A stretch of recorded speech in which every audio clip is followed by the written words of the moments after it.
ASMR e con questo video proverò a farvi rilassare. In questo appuntamento, primo di una serie, voglio accompagnare i suoni raccontandovi una favola per farvi addormentare.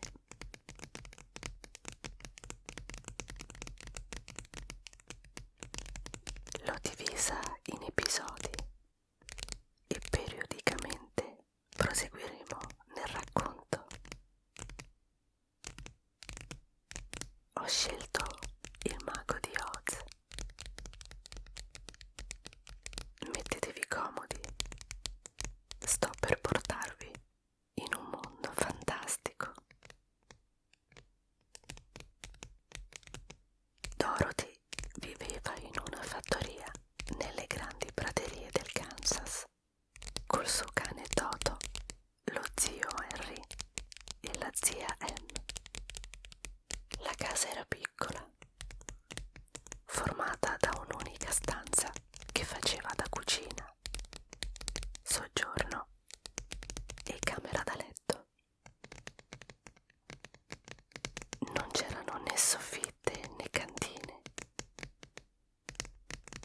e l'unico posto dove potevano rifugiarsi in caso dell'arrivo di un tornado era una buca stretta e buia fatta nel terreno, a cui si accedeva tramite una botola nel pavimento della casa.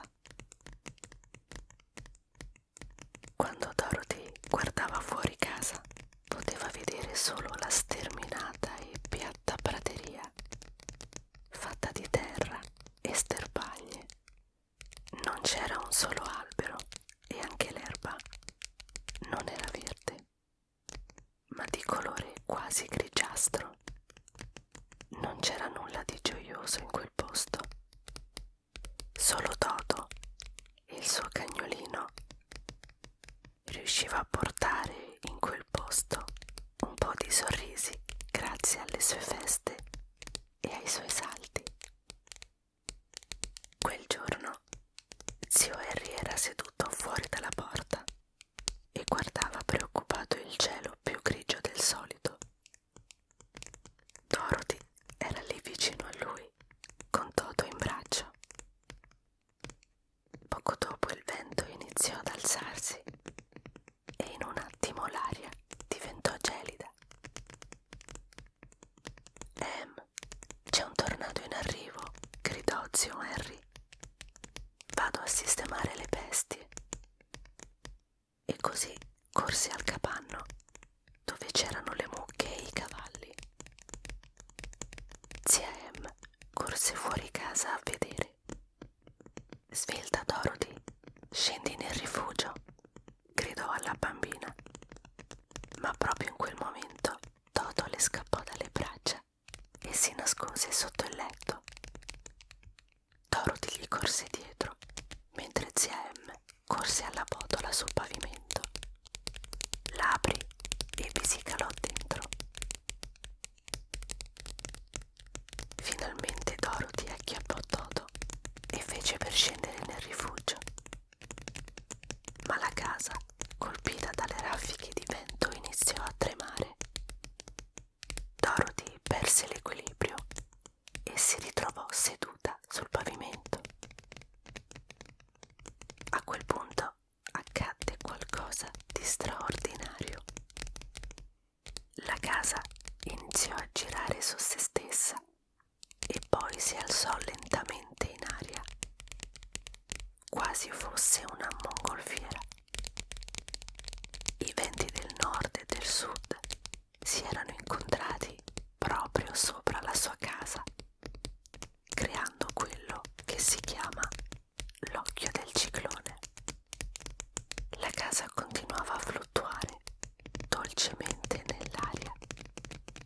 Toto abbaiava e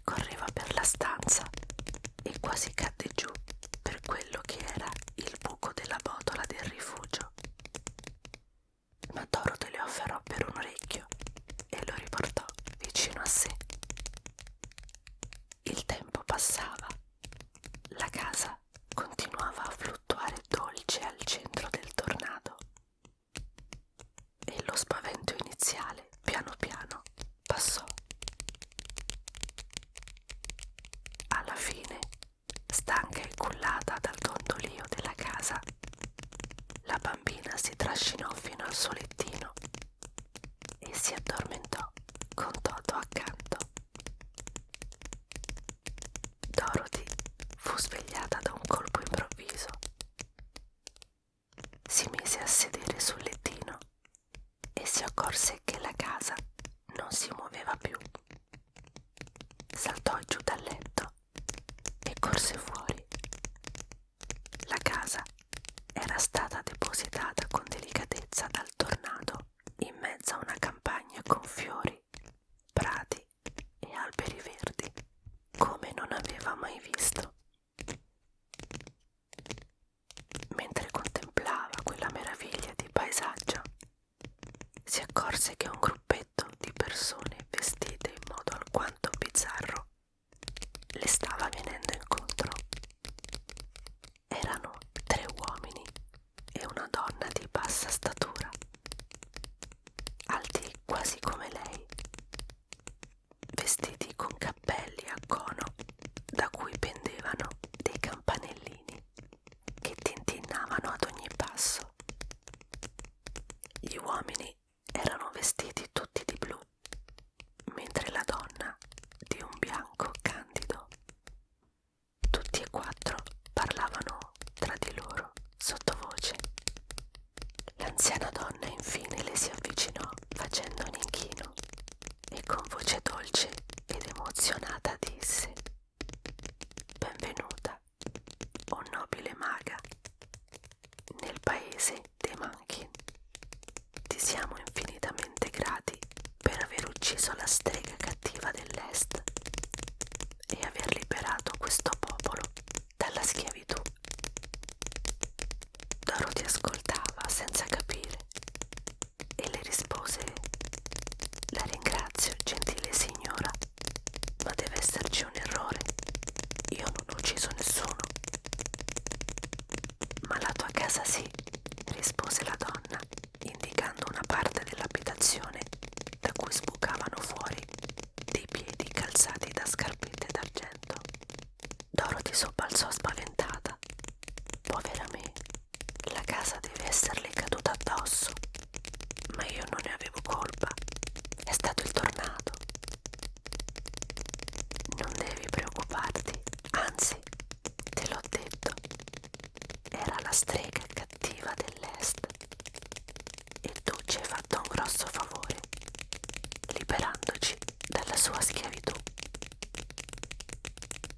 Dorothy era ancora molto confusa, ma l'anziana signora continuò: «Io sono la strega del nord, ma sono buona e ben voluta dai Munchkin.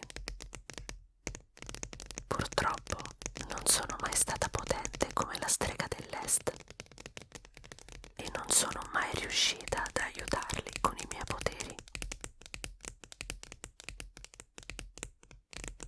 Dorothy rimase sorpresa. «Ma io ho sempre creduto che tutte le streghe fossero cattive», le disse. «Oh no, in tutto il paese di Oz solo le streghe dell'Est e dell'Ovest sono cattive. Io del Nord e la strega del Sud siamo buone. Adesso, grazie a te, rimane una sola strega cattiva», rispose felice la strega del Nord.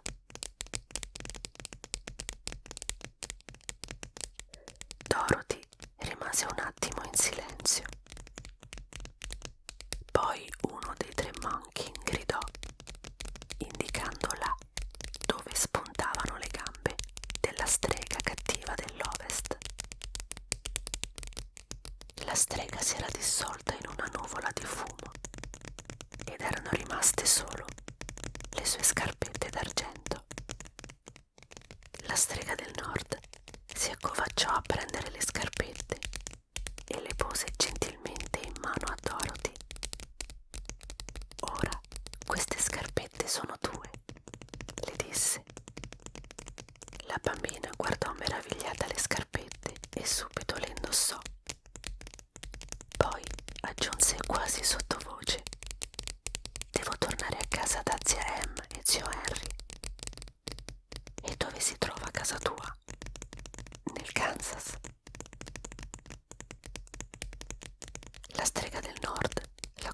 dispiaciuta, piena di tenerezza. Non ho idea di dove si trovi il Kansas. Non so come aiutarti. Dorothy stava per scoppiare a piangere. Poi la strega del nord aggiunse: ma forse il potente mago di Oz saprà farti tornare a casa. Devi solo andare alla città di Smeraldo. Là potrai chiedergli udienza. Sono certa che lui saprà aiutarti a ritrovare la strada di casa. Sul viso di Dorothy si dipinse un sorriso. E come faccio ad arrivare alla città di Smeraldo? Devi solo seguire il sentiero di mattoni dorati che inizia proprio dietro quella collinetta. Potete accompagnarmi? Chiese speranzosa Dorothy. No, purtroppo no, non possiamo venire con te. Però posso darti il mio bacio. Nessuno oserà mai fare del male a chi ha ricevuto il bacio della strega del nord. E così prese la sua testa fra le mani e la baciò sulla fronte.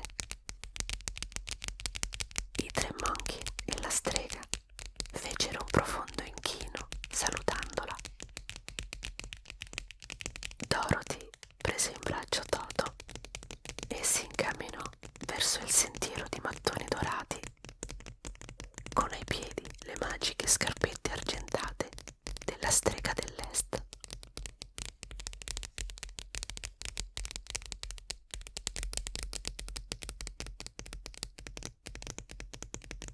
La favola per oggi finisce qui. Presto avrete la seconda parte. Siete ancora svegli? Mettete un bel like se il video vi è piaciuto. E se non lo avete ancora fatto, iscrivetevi al canale per non perdere i prossimi appuntamenti. Se siete arrivati fino a qui, commentate con l'emoji delle scarpette. Con questo vi saluto. Spero di essere riuscita a farvi rilassare. E noi ci vediamo